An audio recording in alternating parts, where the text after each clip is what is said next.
اور اس کی 21ویں آیت۔ آدمی کے دل میں بہت سے منصوبے ہیں، لیکن صرف خداوند کا ارادہ ہی قائم رہے گا۔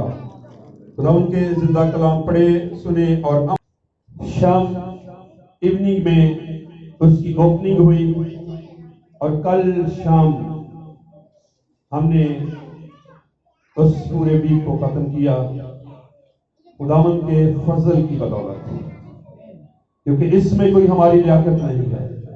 ہم خداوند اپنے خدا کا شکر ادا کرتے ہیں اس بات کے لیے کہ صرف اور صرف کس کے ارادے قائم رہتے ہیں؟ خدا کے۔ ہم بھی بہت سارے منصوبے بناتے ہیں، لیکن صرف اور صرف خداوند کے ارادے ہی قائم رہتے ہیں۔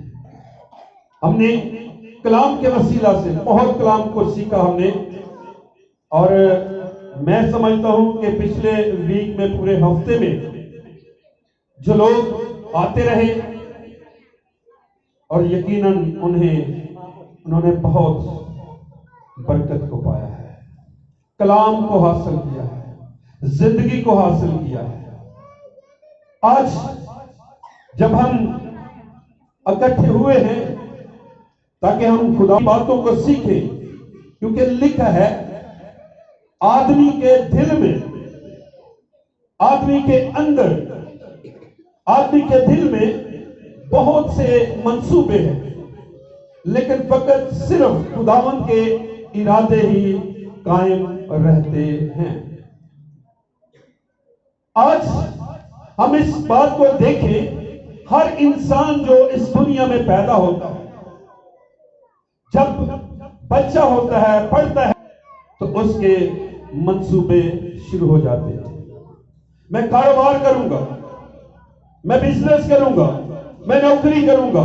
اسی طرح انسان ہر ایک جو اس دنیا میں آتا ہے وہ اپنے منصوبوں کو بناتا ہے، لیکن بائبل مقدس یہ کہتی ہے کہ انسان کے دل میں بہت سارے منصوبے ہیں، لیکن صرف اور صرف خداوند کے ارادے ہی قائم رہتے ہیں۔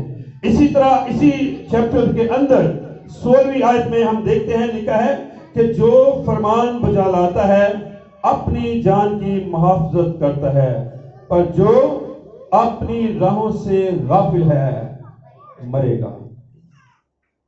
کیونکہ یہ بائبل مقدس میں بیان ہے کہ جو اپنی راہوں میں غافل ہے مرے گا۔ آج ہم اس بات کو سیکھیں گے، لفظ منصوبہ، کہ ہم خدا کے حضور جب اپنے منصوبوں کو رکھتے ہیں، انسانی منصوبے، خدا کا منصوبہ، کیونکہ خدا کا منصوبہ انسانوں سے بالکل مختلف ہے۔ بائبل مقدس ہم رہتے ہیں تو کلام مقدس کے مطابق ہم اپنی زندگیوں میں ایکسپیرینس بھی کرتے ہیں، ہمیں یہ بہت سارے تجربات بھی ہوتے ہیں۔ انسان کا منصوبہ، شیطان کا منصوبہ، خدا کا منصوبہ۔ شیطان کا منصوبہ کیا ہے؟ ہر انسان کو مٹانے کا منصوبہ ہے، ختم کرنے کا منصوبہ ہے، ہلاک کرنے کا منصوبہ ہے، خدا سے الگ کرنے کا منصوبہ ہے، خدا سے جدا کرنے کا منصوبہ ہے۔ آج اس بات پر غور کریں گے، کیونکہ ابلیس مٹاتا ہے، حق تعالیٰ کے پردہ میں رہتا ہے۔ کیا ہر ایک انسان کے لیے یہ کہا گیا ہے؟ کیا یہ پوری کائنات کے لیے کہا گیا ہے؟ کس کے لیے یہ الفاظ استعمال ہوئے ہیں کہ جو حق تعالیٰ کے پردہ میں رہتا ہے، جو خدا کے منصوبوں کے مطابق چلتا ہے، خدا کے ارادوں کے مطابق چلتا ہے، جو حق تعالیٰ کے پردہ میں رہتا ہے، وہ محفوظ ہوتا ہے۔ آج ہم اس بات کو سیکھیں گے ہمارے منصوبے کیا ہونے چاہیے؟ ہم بہت سارے منصوبے بناتے ہیں، لیکن صرف اور صرف خداوند کا منصوبہ ہی قائم رہتا ہے۔ آج ہم نے اپنی زندگیوں پر غور کرنا ہے، ہمارے منصوبے کیسے ہیں، کیونکہ جب ہم اس بات کو دیکھتے ہیں کہ بہت سارے لوگ اس دنیا سے چلے جاتے ہیں تو ان کے منصوبے کیا ہوتے ہیں؟ ختم ہو جاتے ہیں۔ انسانی منصوبے ختم ہو جاتے ہیں، مٹ جاتے ہیں۔ جب انسان اس دنیا سے چلا جاتا ہے، اس کا وقت ختم ہو جاتا ہے، اس کے منصوبے بھی ختم ہو جاتے ہیں۔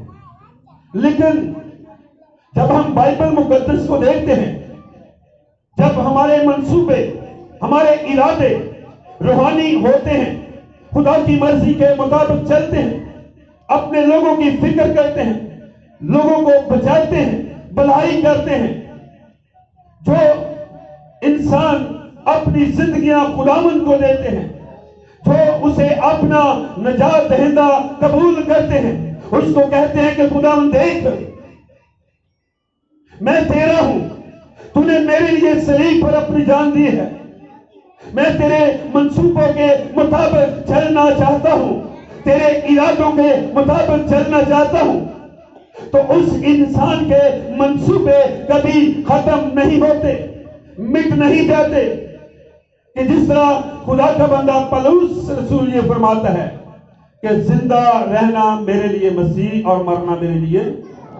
اگر اس دنیا میں ہوں، اگر اس دنیا میں روحانی منصوبے بناتا ہوں، روحانی کام کرتا ہوں، تو میرے لیے نفع ہے۔ لیکن اگر اس دنیا سے جاتا ہوں تو اس کے پاس جاتا ہوں جس کے لیے کام کرتا ہوں۔ آج اس بات کو دیکھیں میرے عزیز بہنوں اور بھائیوں، آج غور کریں اپنی زندگیوں پر، کیونکہ یہ لکھا ہے اپنے سب کام کس پر چھوڑ دو۔ کتنے لوگ ہیں جو اپنا کام خداوند پر چھوڑتے ہیں؟ وہ اپنی قوت پر، اپنے بلبوتے پر زور دیتے ہیں کہ میں یہ کروں گا، میں آج یہ کروں گا۔ لیکن کیا ہم اس بات کو دیکھتے ہیں؟ کیا ہم اپنے، کیونکہ امثال کی کتاب اس کا 12واں باب اس کی 2 آیت میں لکھا ہے، نیک آدمی خداوند کے کام مقبول ہوگا، لیکن برے منصوبے باندھنے والے کو وہ مجرم ٹھہرائے گا۔ جو برے منصوبے بناتے ہیں، دوسروں کے لیے برے منصوبے بناتے ہیں، مارنے کے منصوبے بناتے ہیں، جو دوسروں کے لیے اچھے، لیکن جو برے منصوبے بناتا ہے وہ مجرم ٹھہرایا جائے گا۔ اور بائبل مقدس میں یہ مرقوم ہے، میکا 2 باب اس کی 1 آیت میں لکھا ہے، ان پر افسوس، ان پر افسوس جو بد کرداری کے منصوبے باندھتے اور بستر پر پڑے پڑے شرارت کی تدبیریں سوچتے ہیں۔ اور لکھا ہے کہ صبح اٹھتے ہی وہ رات پر برے منصوبے دوسروں کے لیے بناتے ہیں۔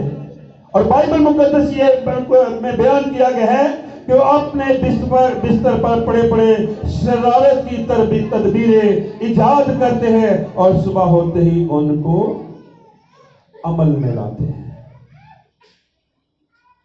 بہت سارے ایسے لوگ جو دوسروں کو گرانے کے منصوبے بناتے ہیں، لیکن بائبل مقدس یہ بیان کرتی ہے کہ جب ہم دوسروں کے لیے غلط منصوبے بناتے ہیں تو ابلیس ہمارے اندر سما کر ہمارے ذہنوں کو، ہماری سوچی، اس کے ارادے ہی کامیاب ہوتے ہیں۔ بائبل مقدس میں ہم دیکھتے ہیں یوحنا 15 باب میں یسوع مسیح نے کہا اگر میری باتیں تم میں قائم رہیں اور جو چاہو وہ تمہارے لیے ہو جائے گا، جو چاہو۔ لیکن آج ہم اس بات کو سیکھیں کہ جب خداوند یسوع مسیح نے یہ کہا ہے کہ میری باتیں اور میرا کلام تم میں قائم رہے تو جو چاہو وہ تمہارے لیے ہو جائے گا۔ یہ ہمارے مطابق آج لفظ منصوبہ، جس کا مطلب تجویز، تو چھوڑ کے بھی ہے۔ آج ہم ایک پیٹرن کو دیکھیں گے۔ حمان جو یہودیوں کو، خدا کے لوگوں کو ختم کرنے کا منصوبہ بنا رہا ہے کہ یہودی لوگوں کو بچے سے لے کر بوڑھوں تک ہلاک کر دیا جائے، یہودی قوم کو ختم کر دیا جائے۔ جب وہ اسیری میں تھے، بائبل مقدس کے مطابق آج ہم اس کو دیکھیں کہ حمان کا منصوبہ جو ہے یہودی لوگوں کو، خدا کے لوگوں کو قتل کرنے کا منصوبہ، ہلاک کرنے کا منصوبہ، کیونکہ خدا کسی کی ہلاکت نہیں چاہتا۔ جو ان لوگوں کی ہلاکت جو اس پر ایمان لے آتے ہیں، جو ایمان لانے